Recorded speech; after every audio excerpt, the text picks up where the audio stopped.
그리고 다시 프리미엄이 올라가는 기간에 금 가격이 하락하고 프리미엄이 떨어지는 기간에 금 가격이 폭등하고 이땐 슈퍼사이클이랑 맞물렸으니까. 그리고 이제 금 가격 프리미엄이 다시 올라가면서 금이 또 죽을 쓰고 있는 모습이었는데 이제 이게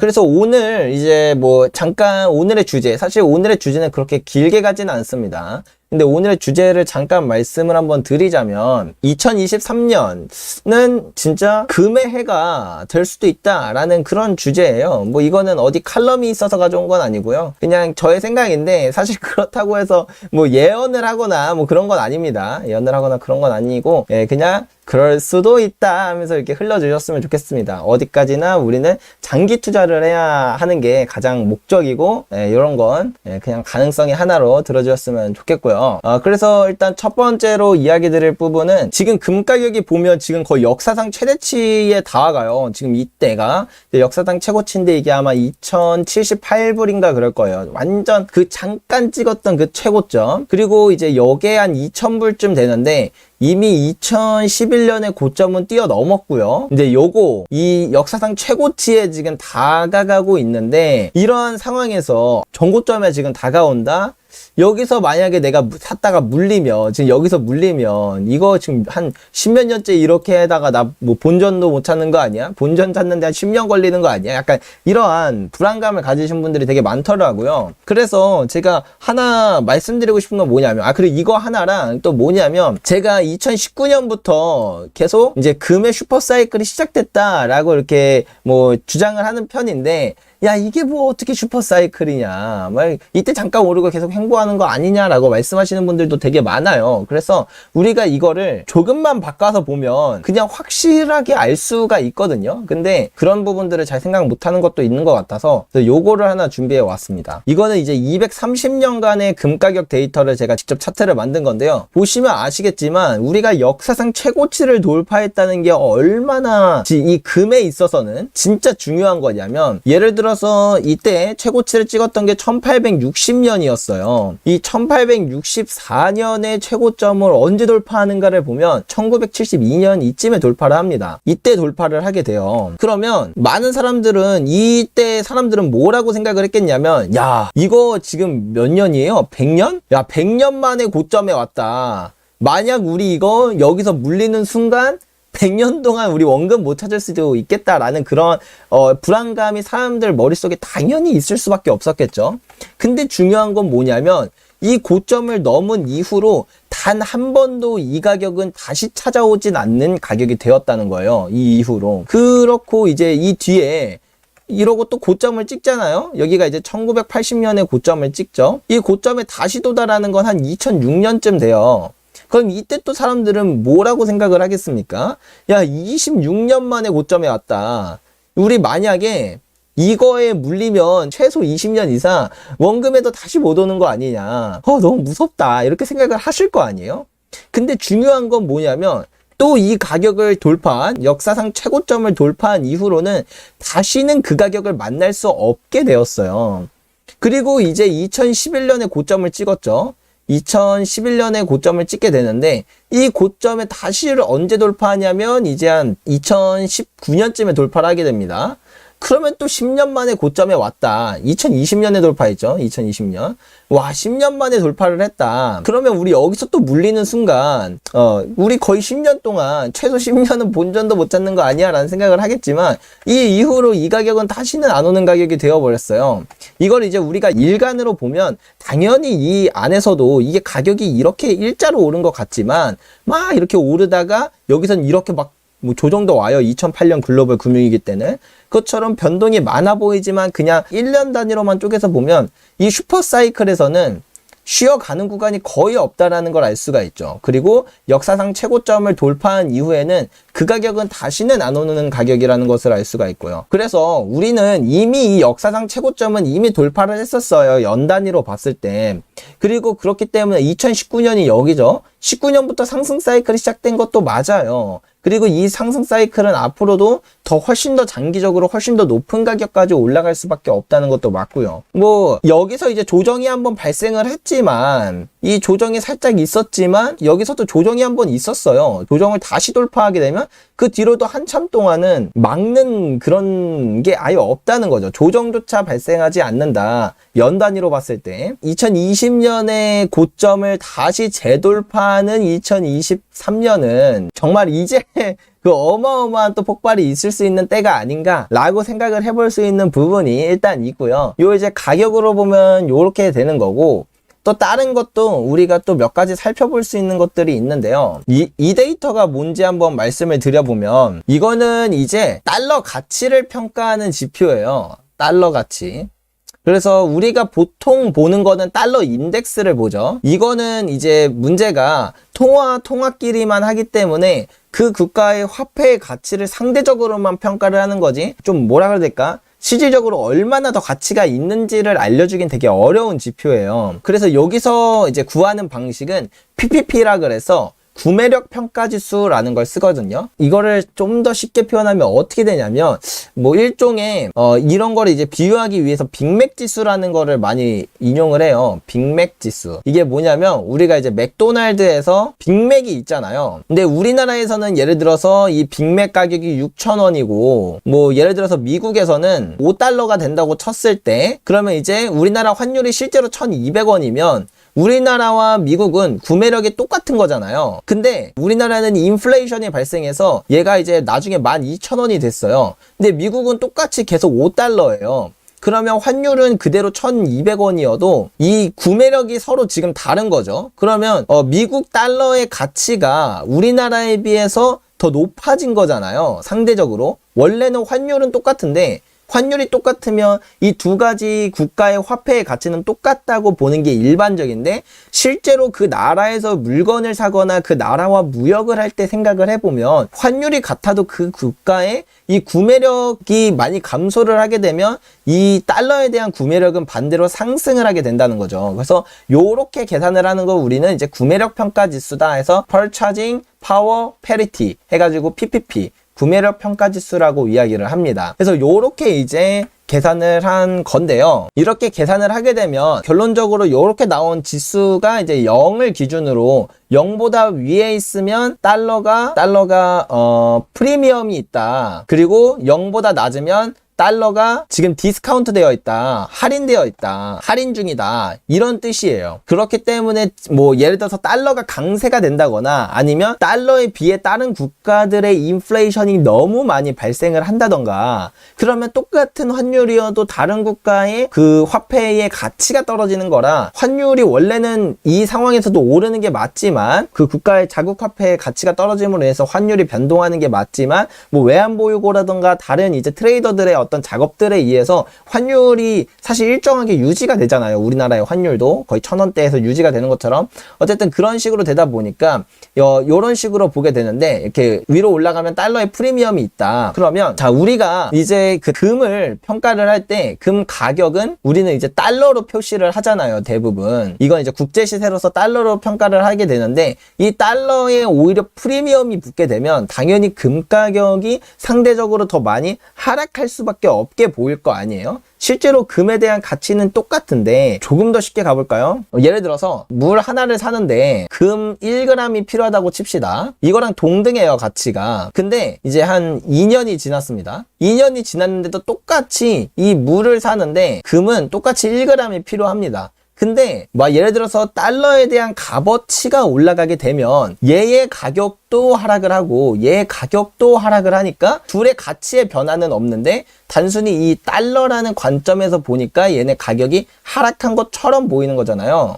예, 그 마찬가지로 이 달러에 대한 프리미엄이 붙으면 표시되는 금 가격이 하락합니다. 그리고 이 달러에 대한 프리미엄이 빠지면 표시되는 금 가격이 상승을 하게 되겠죠. 그래서 요게 이제 프리미엄이 높으면 높을수록 이제 금에 대한 디스카운트를 받게 된다. 그냥 요렇게만 쉽게 이해를 해보시면 좋을 것 같아요. 그래서 뭐 예를 들면 이게 최고로 높았던 거의 2002년쯤부터 이제 프리미엄이 쭉 하락해서 최저점을 찍은 게 한 2011년쯤 됐었잖아요. 그래서 이때 금의 상승이 어마어마했던 거고, 그 다음에 이게 또 프리미엄이 붙었던 게 이제 이때 1984년, 그리고 이때부터 쭉 내려가서 최저점을 찍은 게 한 1992년 정도. 이때는 심지어 금의 슈퍼 사이클도 아니었는데 금 가격이 꽤나 상승을 했다는 거죠. 그래서 이 프리미엄이 지금 최고점을 찍고 얼마나 하락하고 있느냐, 이게 하락 추세가 한번 이어지면 이렇게 쭉 떨어지니까 이거는 금의 명목 가격을 올려주는데 정말 큰 그 영향을 미치게 된다. 금의 슈퍼사이클과 이게 겹쳐지면 이제 명목 시세도 같이 올라가면서 금의 가치가 같이 상승하는 그런 모습이 되는 거고, 사이클과 반대로 가면 명목 시세는 일단 어느 정도 보장을 받게 되지만 이 달러에 대한 디스카운트가 이어짐으로 인해서 받을 수 있는 금의 혜택이 다 끝나버리는 순간 이제 여기서부터 여기까지는 금 가격이 더 많이 하락을 하게 되겠죠. 그래서 요거를 우리가 좀 더 그 가시적으로 보기 위해서 이게 정리가 된 게 있는데요. 이 달러에 대한 프리미엄이 올라가는 기간, 떨어지는 기간, 올라가는 기간, 떨어지는 기간, 올라가는 기간, 이렇게 해서 5개의 이 기간으로 나눠서 금 가격에 한번 표로 계산한 걸 보면요. 첫 번째, 프리미엄이 올라갈 때 금 가격 52% 하락하고, 프리미엄 떨어질 때, 이때 심지어 슈퍼사이클도 아니었는데 금 가격이 상승을 했다는 거죠. 그리고 다시 프리미엄이 올라가는 기간에 금 가격이 하락하고, 프리미엄이 떨어지는 기간에 금 가격이 폭등하고, 이땐 슈퍼사이클이랑 맞물렸으니까. 그리고 이제 금 가격 프리미엄이 다시 올라가면서 금이 또 죽을 쓰고 있는 모습이었는데, 이제 이게 이제 떨어지고 있다는 거죠. 거의 최고점을 찍고 이제 떨어지고 있다는 모습을 정확하게 보여주고 있어요. 31.7까지 찍었다가 지금 쭉 내려와서 20.4까지 떨어졌는데, 얘가 이제 앞으로 더 내려와서 여기 밑에까지 가게 될 거 아니에요. 요렇게 때문에 지금 이 떨어지고 있는 바로 이 시기 2023년은 금의 상승의 그런 모멘텀을 지금 가하고 있는 그런 해가 아닌가, 요렇게 보여지는 부분도 있어서 요것도 이제 2023년이 금의 시대가 될 수 있는 그런 자료 중에 하나이다. 그런 가능성 중에 하나이다.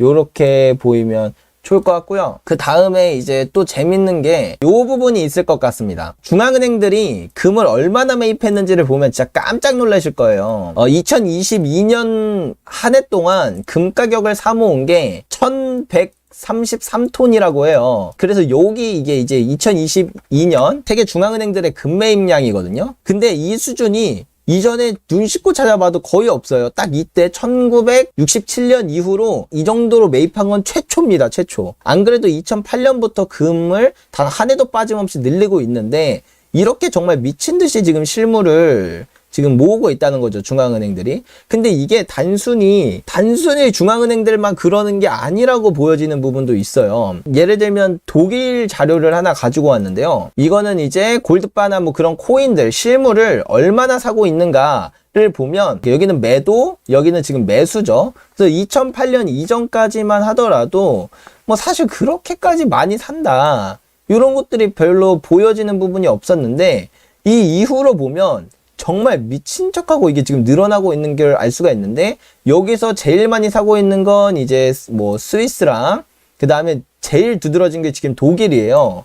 저도 사실 독일인들이 왜 이렇게 실물금을 많이 사고 있었는지 몰랐어요. 근데 이걸 보면서 와, 독일인들이 진짜 지금 금을 아예 쓸어 담고 있구나. 버섯도리님이 아까 이렇게 말씀을 해주셨거든요. 이집트 브릭스 가입 어제 했고, 비공식적으로 독일도 가입하려고 한답니다. 이게 진짜 이 독일이 이렇게 금을 사모으는 이유와 이 브릭스 가입의 어떠한 그런 연결고리가 좀 있어 보이는 게 아닌가라는 생각도 좀 많이 듭니다. 어쨌든 지금 이 실물에 대한, 그러니까 단순히 금에 대한 투자가 늘었다, 뭐 금을 많이 산다, 이런 게 아니라 실물을 정말 뭐 중앙은행이건 민간인건 할 것 없이 미친 척 사고 있다는 게 느껴집니다. 그리고 오늘인가? 어젠가? 아무튼 최근에 인도가 원래 금을 엄청 많이 사잖아요. 근데 여기서 원래 그렇게 금을 많이 사기 때문에 세율이 좀 높았어요. 한 12.5%인가 그랬는데 얘를 낮췄습니다. 10%인가로 더 낮췄어요. 실물 매입을 오히려 더 되게 장려화하고 있거든요. 그리고 이 실물 매입에 대해서 또 다른 걸 보면 요걸 보겠습니다.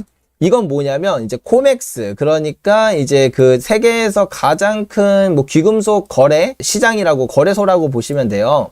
예, 코맥스 시장에서 실물 은이 얼마나 많이 줄어들고 있는지를 보면, 여기서 이제 레지스터드 볼트 토탈이라는 게 여기서 보유한 은을 보통 두 가지로 분류를 하거든요. 등록 은, 그걸 이제 레지스터드라고 이야기를 하고, 적격은이라는 것도 있어요. 그렇게 표현하는 단어가 있는데, 적격은은 언제든 사고 팔 수 있기 때문에 얘네들은 그냥 언제든지 사고 팔기 위함이에요. 그냥 거래를 하기 위함.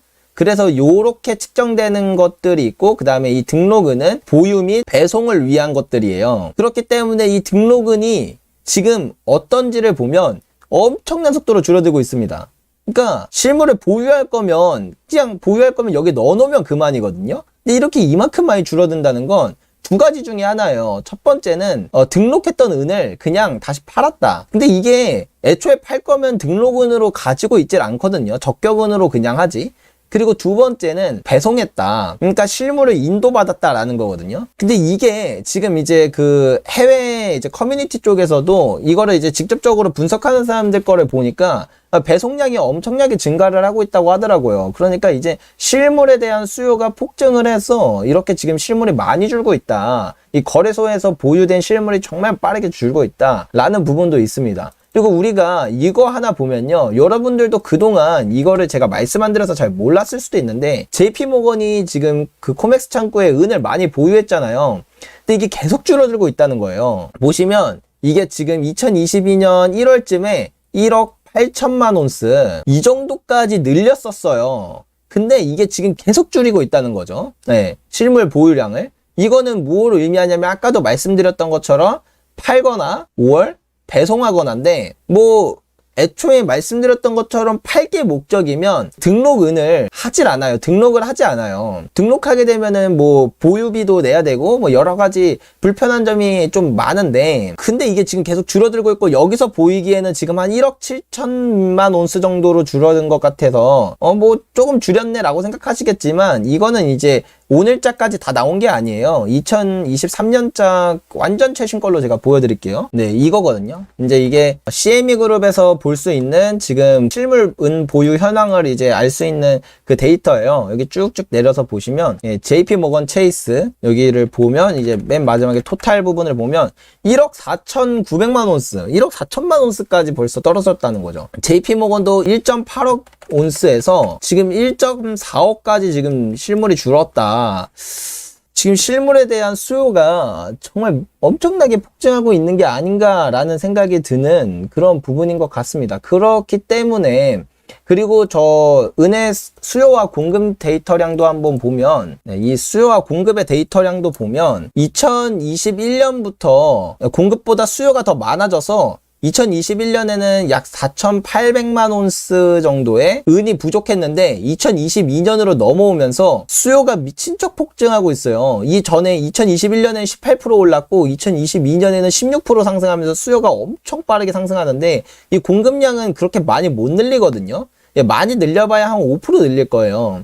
그러다 보니까 이제 2022년에는 1억 9천만 온스만큼 은이 부족해졌다. 이 부족한 양이 어마어마하게 증가를 하고 있잖아요. 그리고 2023년에는 이게 더 증가할 걸로 지금 예측이 되고 있는데 이거는 진짜 그렇기 때문에 진짜 지금 재고가 어마어마하게 빠른 속도로 줄어들고 있는 이 순간 2023년은 정말 금과 은의 해가 되지 않을까라는 그런 생각이 좀 드는 부분인 것 같아서 여러분들께 공유를 해드려 봤습니다. 물론 어디까지나 가능성의 영역이기 때문에 당연히 뭐 꼭 이렇게 된다는 보장은 없죠. 뭐 그렇긴 하지만 2023년에 좀 그렇게 크게 상승할 수 있을 만한 그런 것들이 많이 보이는 것 같다. 다만 뭐 몇 가지 리스크 중에 큰 리스크는 뭐냐? 경제 위기에 대한 리스크가 같이 있다라는 부분인 것 같아요. 이게 오면 금 가격과 은 가격 모두 하락을 하게 되거든요. 그냥 아주 대표적인 걸 보여드리겠습니다. 네, 이거는 이제 장단기 금리 차이라 그래서 뭐 경제위기에 대한 가장 뭐 대표적인 시그널 중 하나죠. 10년에서 2년물을 뺀 장단기 금리 차이, 아주 대표적인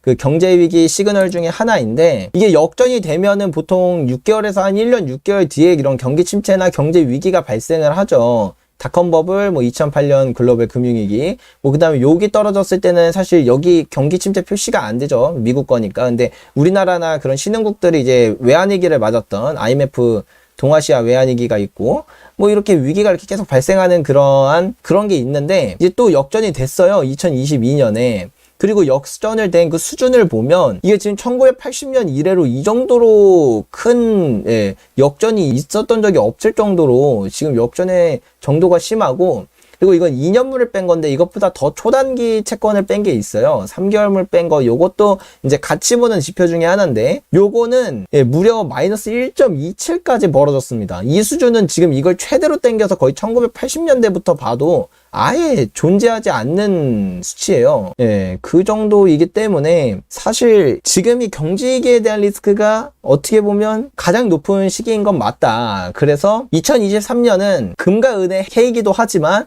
경제위기에 대한 리스크도 매우 높아진 시점이다. 그래서 저는 금을 모으고 있습니다. 은은 경제위기에 취약하고 그렇다고 그냥 얘네 둘 다 안 사고 달러를 사기에는 위기의 가능성이 매우 높아졌다 뿐이지 그렇다고 100% 위기가 온다? 라고 확신을 할 수 있는 건 아니잖아요.